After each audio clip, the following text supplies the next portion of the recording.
చౌడు భూముల్ని సారవంతంగా మార్చి బంగారు పంటలను పండిస్తున్నారు. ఒకటి కాదు రెండు కాదు. కర్ణాటక రాష్ట్రంలోని రాయచూరు ప్రాంతంలో ఏకంగా 120 ఎకరాల్లో సేంద్రియ విధానంలో పంటల సాగును చేపట్టి అధిక దిగుబడులను సాధిస్తూ లాభాలు గడిస్తున్నారు మన తెలుగు బిడ్డలు. సేంద్రియ పద్ధతుల్లో ఖర్చులు తగ్గించుకొని చౌడు భూములను సైతం సస్యశ్యామలం చేస్తూ అందరికీ ఆరోగ్యాన్ని అందిస్తున్న ముగ్గురు తెలుగు రైతులపై నేలతల్లి ప్రత్యేక కథనం.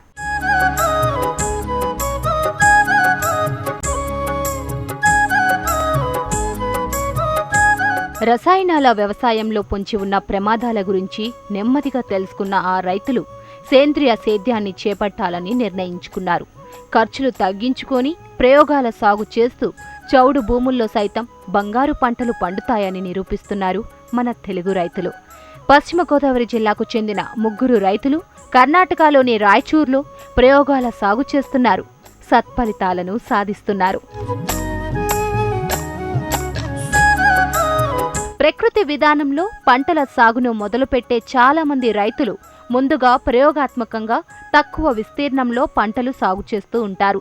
కానీ మన తెలుగు రైతులు రమేష్, రామలింగరాజు, సుబ్రహ్మణ్ రాజులు ఏకంగా 120 ఎకరాల్లో ప్రకృతి సేద్యాన్ని చేస్తున్నారు. పశ్చిమ గోదావరి జిల్లా పసివేదల గ్రామానికి చెందిన రమేష్ కర్ణాటక రాష్ట్రంలో మొదట వ్యవసాయాన్ని మొదలుపెట్టాడు. చౌడు భూములుగా ఉన్న నేలలను పంటల సాగుకు అనుకూలంగా మలుచుకున్నాడు. సేంద్రియ పద్ధతిలో చెరకు, వరితో పాటు చిరుధాన్యాలను పండిస్తున్నాడు. గత 7 సంవత్సరాలుగా రసాయనిక సేద్యం చేసిన వీరు అధిక మొత్తంలో నష్టాలను చవిచూశారు. విత్తనం వేసుకున్న దశలో కొంత, పిలకలు వృద్ధి చెందాక వరిలో భారీ నష్టాలు చూశారు. లిఫ్ట్ ఇరిగేషన్ పద్ధతిలో నీరు అందిస్తున్నా ఈ చౌడు భూముల్లో పంట సాగు చాలా ఇబ్బందిగా మారింది. అలాంటి సమయంలో సేంద్రియ సేద్యమే సరైన మార్గమని తెలుసుకున్న రైతులు ఆ దిశగా అడుగులు వేశారు. 2017 ఖరీఫ్లో మొదట 27 ఎకరాలతో ప్రయోగాత్మక సాగు చేసి చూశారు. చౌడు భూమిలో కొంత సక్సెస్ కనిపించింది. దీనితో క్రమేణా 120 ఎకరాల వరకు సేంద్రియ వ్యవసాయం విస్తరించింది.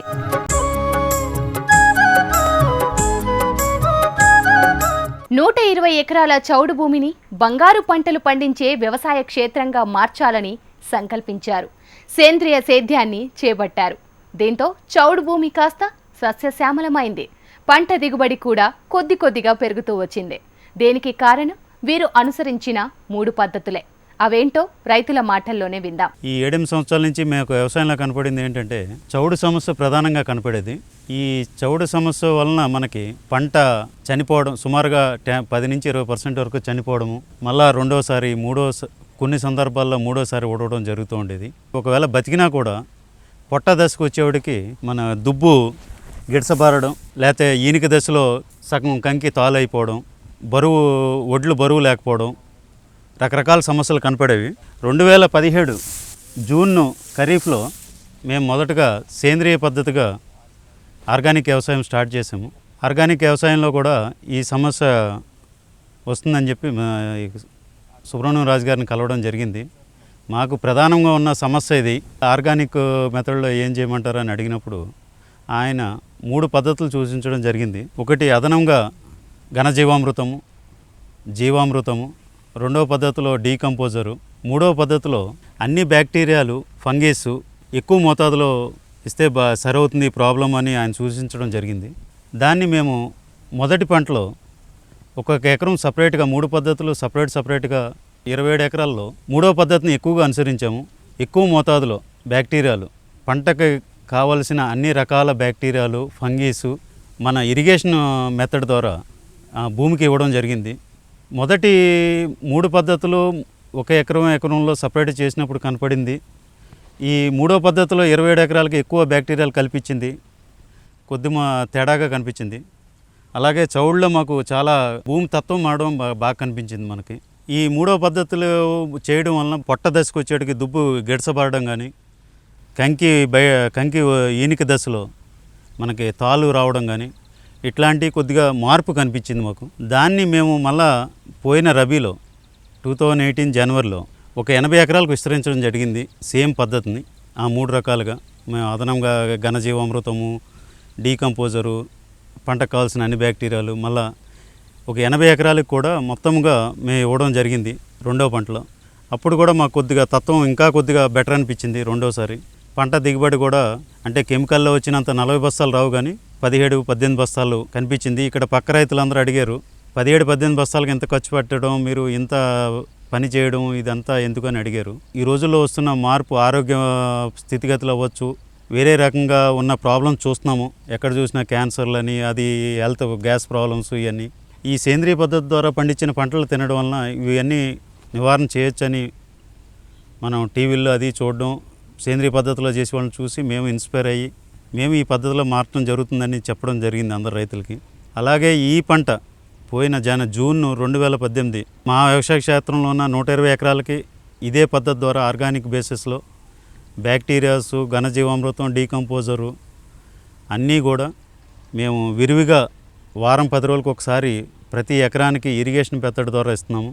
ఈ బ్యాక్టీరియాలు, ఫంగస్ కూడా మా దగ్గరే తక్కువ ఖర్చుతో ఎక్కువ మోతాదులో మల్టిప్లికేషన్ చేసుకుని ఈ ఇరిగేషన్ పద్ధతి ద్వారా మేము వాటర్ ద్వారా ఇస్తున్నామండి. అలాగే అవసరమైనప్పుడు కషాయాలు కూడా మేమే తయారు చేసుకుని మా చేనికి స్ప్రే చేయడం జరుగుతుంది. ఇప్పుడు పంట మీరు చూస్తున్నారు, 65 రోజుల పంట అండి ఇది. ఇప్పటికి ఈ స్టేజ్లో మాకు ఈ సంవత్సరం వర్షాలు తక్కువ. ఇక్కడ ఈ సంవత్సరం అదే దుబ్బు చనిపోవడం కానీ, లేకపోతే రకరకాల వ్యాధులు కానీ, పురుగు కానీ ఏమీ లేదు. ప్రజెంటు మీరు చూస్తున్నారు ఎంత పచ్చగా ఉందో. ఈ పద్ధతులను అనుసరించి మేము ఫాలో అవ్వడం జరుగుతుంది.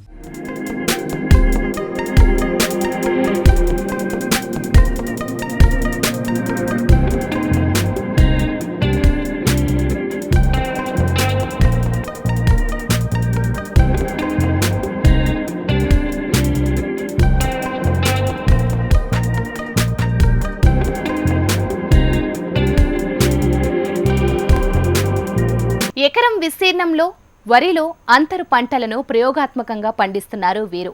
140 రోజుల వరి పంటలు, చిరుధాన్యాలైన ఊదలను వేసుకున్నారు. ఈ ఊదల పంటకాలం 75 రోజులు మాత్రమే. వరి కంటే ముందుగా పెరగటమే కాకుండా దీని ఎత్తు కూడా వరి మొక్క కంటే పెద్దదిగా ఉంటుంది. దీనివల్ల ఊదలకు సంబంధించిన కోత సులభమవుతోంది. అంతేకాదు, ఎకరానికి 15,000 రూపాయల అదనపు ఆదాయం రైతుకు వచ్చే అవకాశం ఉంది. ఈ ఊదలను ఎంచుకోవడానికి ఒక ముఖ్యమైన కారణం ఏంటంటే, ఇది నీటిలో వరితో పాటు సమానంగా ఏ విధమైనటువంటి ఇబ్బంది లేకుండా వరితో పాటు సమానంగా ఎదుగుతుంది. వరి కంట ఎక్కువ హైట్ ఎదుగుతుంది. వరి కంట ముందుగా కోతకు వస్తుంది. ఇన్ని కారణాలు ఉండటం వలన ఊదలను ఎంచుకోవడం జరిగింది. ఈ ఊదలతో పాటు ప్యాడీ వెరైటీ ఎంచుకున్నప్పుడు 140 రోజులు ఉండేటువంటి వెరైటీని ఎంచుకున్నాం. ఇదేమో ఊదలేమో 75 రోజులు, అదేమో 140 రోజులు. 140 రోజుల్లోని నర్సరీ పీరియడ్ 30 డేస్ తీసేస్తే ఇంకా 110 రోజులు మిగిలి ఉంది. ఈ 110 రోజుల్లోని 75 రోజులు పోతే ఇంకా మనకి 35 రోజులు గ్యాప్ ఉంది వరి కోతకు రావడానికి. అందువల్ల కోతకు రావడానికి రెండింటికి హార్వెస్టింగ్ పీరియడ్ గ్యాప్ ఉండాలి. వరి కంట హైట్ ఎక్కువగా ఉంటుంది. సుమారు 1.5 ఫీట్ నుంచి 2 ఫీట్ వరకు హైట్ ఎక్కువగా వచ్చింది. హార్వెస్టింగ్కి ఈజీగా ఉంటుంది. ఈ అన్ని సాంకేతిక అంశాలని దృష్టిలో పెట్టుకుని ఊదలను ఎంచుకోవడం జరిగింది. పూర్వకాలంలో వరిలో ఊదలు వచ్చేవి, అవి కలుపు మొక్కల కింద తీసేసేవాళ్ళం. అయితే ఇప్పుడు ఊదలకి మార్కెట్ దృష్ట్యా దాన్ని కలుపుగా ప్రవేశపెడితే ఎలా ఉంటుందని ఒక ప్రయత్నం చేసాం. అందుచేత ఈ వరిలో కలుపుగా ఊదలను ఎంచుకుని దీన్నే అంతర పంట అని చెప్తున్నాం. దీనివలన రైతుకి అధిక ఆదాయం రావాలి, ఖర్చులు తగ్గాలి. ఈ రెండిట్ల యొక్క ముఖ్య ఉద్దేశం అది. ఇంకా కొంచెం బాగా చేయాలి అంటే నెక్స్ట్ టైం దీన్ని, అంటే రేపు రబీ క్రాప్కి దీన్ని డైరెక్ట్ సోయింగ్లో వాడదామని ఉద్దేశం ఉంది మాకు. డైరెక్ట్ సోయింగ్లో వరి విత్తనాలు అలాగే ఊదల విత్తనాలు ఒకేసారి మడిలో వెదజల్లటం జరుగుతుంది. అప్పుడు ఇంకా ముందుగా, అంటే 75 రోజులకే మామూలుగా పంట వస్తే 70 రోజులు కానీ 65 రోజులు కానీ ఊదలు వచ్చేస్తుంది. ఆ ఊదలు వచ్చినప్పుడు ముందుగా కోతకు వచ్చేసినప్పుడు వరి ఇంకా దుబ్బు చేయడం కానీ, ఇంకా ఎదగటానికి కానీ ఇంకా ఎక్కువ అవకాశం ఉంటుంది. అంటే వరి యొక్క ఈల్డ్ కూడా తగ్గకుండా నిలబడటానికి అవకాశం ఉంటుంది. ఆ రకంగా కూడా నెక్స్ట్ క్రాప్లో ఇంకొక ట్రైల్ వేస్తాం. ఇది అందరు రైతులు పాటించి తమ స్థాయిలో ప్రయోగాలు చేస్తే ఇది ఒక అద్భుతమైనటువంటి విప్లవం అవుతుంది వరిలో. సాధారణంగా అందరూ అనుకునేది ఏంటంటే, వరిలో ఏదైనా మొక్కల యొక్క సాంద్రత పెరిగినప్పుడు దిగుబడి తగ్గుతూ ఉంటుంది. ఇక్కడ వరిలో ఊదలు వేయడం వల్ల దీని ప్రభావం వరి మీద ఎంతవరకు ఉంటుంది అన్నది ఒక క్వశ్చన్. దాన్ని అప్పుడే చెప్పలేం.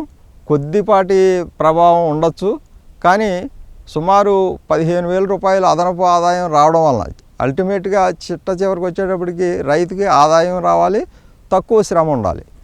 కాబట్టి ఈ ప్రయత్నం చేసాం. అందులో నెక్స్ట్ క్రాప్లో కూడా చేశాక ఒక ఫైనల్ రిజల్ట్ అనేది వస్తుందని ఆశిస్తున్నాం.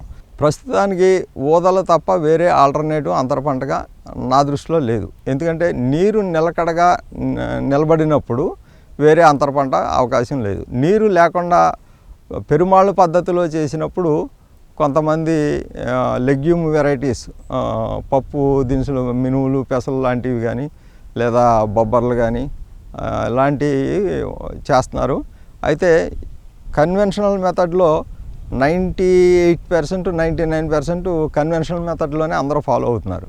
కాబట్టి ఈ మెథడ్లో నీరు ఎక్కువగా ఉంటుంది. సుమారు ఎప్పుడు కూడా కంటిన్యూగా 2 నుంచి 3 అంగుళాలు నీరు ఉంటుంది. అలాంటి పరిస్థితుల్లో ఊదలు తప్ప వేరే ఆల్టర్నేటివ్ ఇప్పటివరకు నాకు కనపడలేదు. ఇది ఇప్పటివరకు ఇలాంటి ప్రయత్నం ఎవరూ చేయలేదు.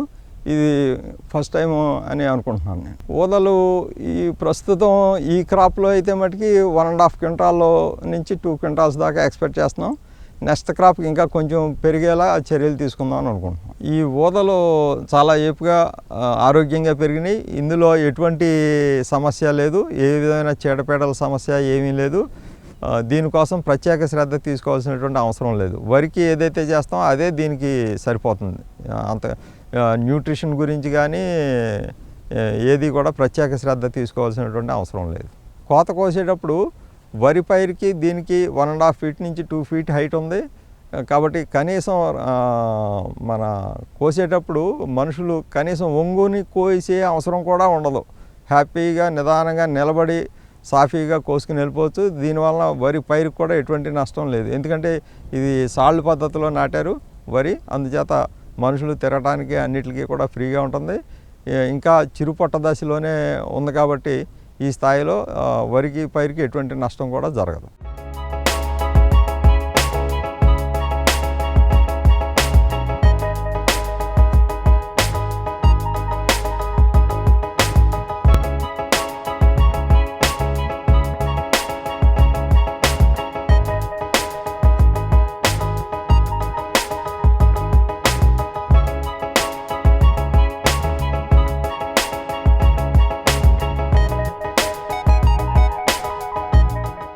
ఇప్పుడు మనకి ఈ ఆర్గానిక్ వ్యవసాయంలో సమస్య ఏంటంటే మేజర్ కలుపు.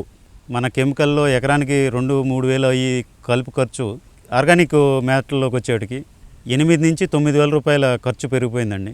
సరైన టైంకి మనం పంట కలుపు తీయలేక ఆ పంట టైంని మళ్ళీ అది అరించేసి కలుపు దుబ్బు కట్టే టైంలో దుబ్బు కట్టకపోవడం, దాని ఈనిక దశలో ఉన్నట్టు ఇదన్నీ ప్రాసెస్ లేట్ అయిపోతుంది టైంకి లేబర్ దొరకపోవడం వల్ల.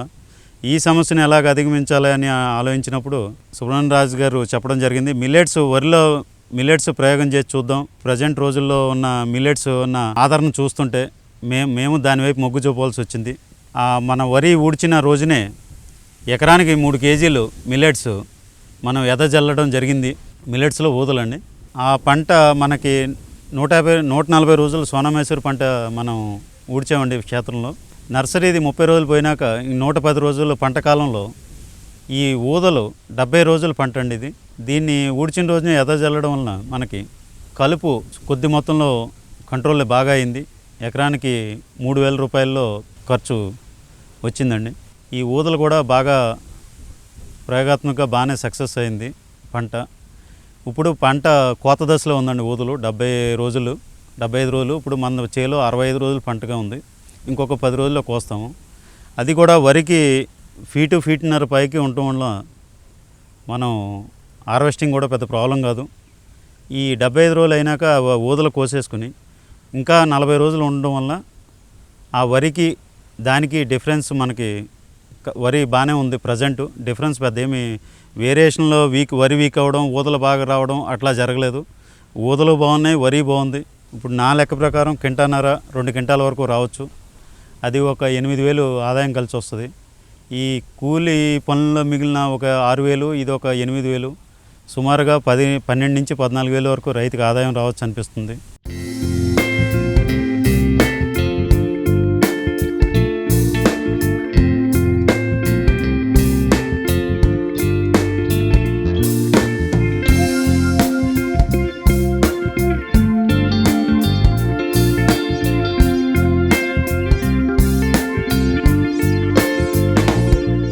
ఆర్గానిక్ చెరుకుకు మార్కెట్లో మంచి డిమాండ్ ఉంది. అందుకే 13 ఎకరాలలో చెరుకుని పండిస్తున్నారు ఈ రైతులు. డ్రిప్ ద్వారానే ఎరువులను, నీటిని అందిస్తున్నారు. ఇప్పటి వరకు ఎలాంటి రసాయనాలు వినియోగించలేదు. కేవలం ఘనజీవామృతం, జీవామృతం, డికంపోజర్ అన్ని రకాల బ్యాక్టీరియాలను అందిస్తున్నారు. మేము ఈ చెరుకు మా విత్తనం మహారాష్ట్ర నుంచి 80005 అని తీసుకొచ్చి ఏప్రిల్ 10వ తారీఖుని మనం ఈ మొక్కలు తీసుకొచ్చి నాటామండి. ఆ విడుతూ సాలుకి మధ్యలో 6 ఫీట్లు దూరం పెట్టాము. మొక్కకి 2 ఫీట్లు దూరంలో నాటాము. ఈ డ్రిప్ మెథడ్లో చేస్తున్నామండి. దీన్ని కూడా మేము ఆర్గానిక్లోనే పండించినాము. ఇప్పుడు ఈ రోజుకి ఈ అక్టోబర్ 10కి 6 నెలలు కంప్లీట్ అవుతాయి. దీనికి ఇప్పుడు వరకు మనం ఏ రకమైనటువంటి ఫర్టిలైజర్ కానీ పెస్టిసైడ్ కానీ ఏమీ ఇవ్వలేదు. దీనికి ఇచ్చిందల్లా ఇప్పుడు వరకు మనం ఘనజీవామృతము, జీవామృతము, డీకంపోజరు, అన్ని రకాల బ్యాక్టీరియాలు, అలాగే ఇది కూడా కొద్దిగా చౌడు తత్వం ఉన్న భూమే. ప్రస్తుతం ఈ దశలో ఉంది పంట. దీనికి మనం ఘనజీవామృతం ఎకరానికి సుమారుగా 2.5 టన్నుల వరకు ఇచ్చాము. ప్రతి వారము అన్ని బ్యాక్టీరియాలు డ్రిప్ సిస్టమ్ ద్వారా ఇస్తున్నామండి. కొంత పొలంలో మనం హ్యూమిక్ యాసిడ్, పల్విక్ యాసిడ్ మొక్కకి డైరెక్ట్గా పోయడం జరిగింది మొక్క నాటిన 30 రోజుల్లో. ఈ పల్విక్ యాసిడ్ ఎకరానికి సుమారుగా 7-8 లీటర్లు ఇవ్వడం జరిగింది, హ్యూమిక్ అండ్ పల్విక్ యాసిడ్స్. ఈ స్ప్రేయింగ్స్లో కూడా మనం ఎమినో యాసిడ్, జీవామృతము, అలాగే పంచగవ్య, ఈ మర్చి కషాయం ఇవన్నీ చేయడం జరుగుతుంది. స్ప్రేయింగ్ ప్రతి 15 రోజులకు ఒకసారి. అలాగే ట్రైకోకార్డ్స్, ఈ మా రాయచూరు యూనివర్సిటీ వారి సహకారంతో ట్రైకోకార్డ్స్ కూడా పెట్టడం జరిగింది స్టెంపోరర్కి. ప్రజెంట్ 6 నెలల పంట అండి ఇది. మన పొలంలో ఇది చౌడు తత్వం ఉన్న భూమి అయినా సరే మనం ఈ ప్రయోగాత్మకంగా చూసాము చెరుకు. ప్రతి మొక్కకి యావరేజ్గా మనకి వచ్చి దగ్గర 9 నుంచి 10 పిలకలు వచ్చినాయండి. ఏ విధమైన ఫర్టిలైజర్ ఇవ్వకుండా ఇన్ని రోజులు పంట కూడా బెట్టకు తట్టుకుంటుంది. అన్ని రకాలుగా పంట మార్పు కనిపిస్తుంది.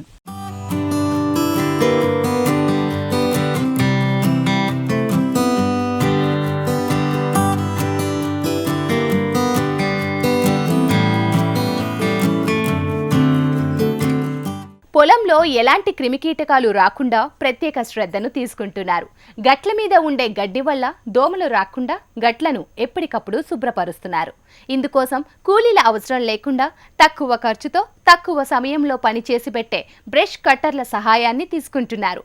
ఫెరమిన్ ట్రాప్స్ను ఏర్పాటు చేయడమే కాదు, బంతి, ఆముదం, నువ్వులు, ఆవాలు, జొన్న, పొద్దుతిరుగుడు మొక్కలను తమ పొలంలో పెంచుతున్నారు. చీడపీడలు లేకుండా పొలాన్ని కంటికి రెప్పలా కాపాడుకుంటున్నారు. పురుగు నివారణ కోసం మేము కొత్త పద్ధతులు అవలంబించామండి. గట్ల మీద ఉన్న గడ్డి ఇంతకుముందు మన మనుషులతో కోస్తుంటే 3,000 రూపాయలు గట్టి కోతగా అయిపోయేది. ఇప్పుడు ఈ సంవత్సరం బ్రష్ కట్టర్ పంట మొదలు పెట్టిన కాడి నుంచి ఇది అప్పుడే 4వ బ్రష్ కట్టర్ చేస్తున్నాము. రెక్కల పురుగుకి స్థావరంగా ఏర్పడుతుంది. గట్ల మీద ఉన్న గడ్డి చీడ పురుగులకి ఆ స్థావరం కింద ఏర్పడి ఇదే మనకి చేలలోకి విస్తరిస్తుంది. అలాగే పురుగుకి ఫెరమిన్ ట్రాప్స్, అలాగే ఫెరమిన్ గమ్ము ఇవన్నీ ఉపయోగిస్తున్నామండి. అలాగే ఫ్రెండ్లీ ఇన్సెక్ట్స్ కోసం మనం బంతి, ఆముదము, నువ్వులు, ఆవాలు, సన్ఫ్లవరు, జొన్న గట్ల మీద మనం మొక్కలు పెంచడం జరుగుతుందండి. ఈ ఫ్రెండ్లీ ఇన్సెక్ట్స్కి స్థావరాల కింద ఏర్పడి ఈ మొక్కలు పంటకి ఉపయోగకరంగా ఉంటున్నాయి. ఈ గట్లు శుభ్రం ఉంచడం వల్ల ఎలకలు కానీ ఇవన్నీ రాకుండా బ్రష్ కట్టర్ మిషనరీ ఉపయోగిస్తున్నాము, లేబర్ కాకుండా. ట్రాప్స్తో పాటు కషాయాలు స్ప్రే చేయడం, పంచగవ్య, ఎమినో యాసిడ్, మిర్చి కషాయము, అల్లం కషాయము, పుదీనా పేస్టు, పచ్చిమిర్చి అల్లం పేస్టు, ఇంగువ, మజ్జిగ అండి, పులయబెట్టిన మజ్జిగ, ఫంగల్ డిసీజెస్కి మజ్జిగ ఇవన్నీ వాడుతున్నాము.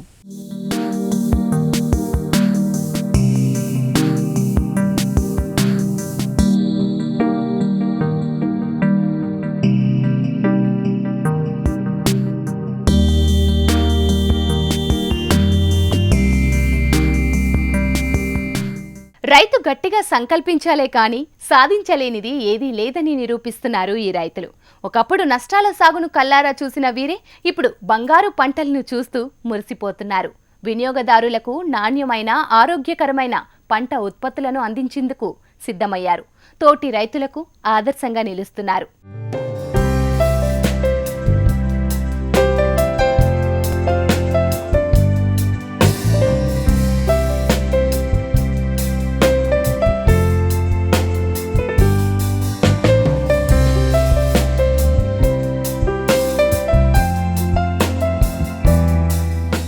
ఇది ఇవాల్టి నేల తల్లి కార్యక్రమం. నమస్తే.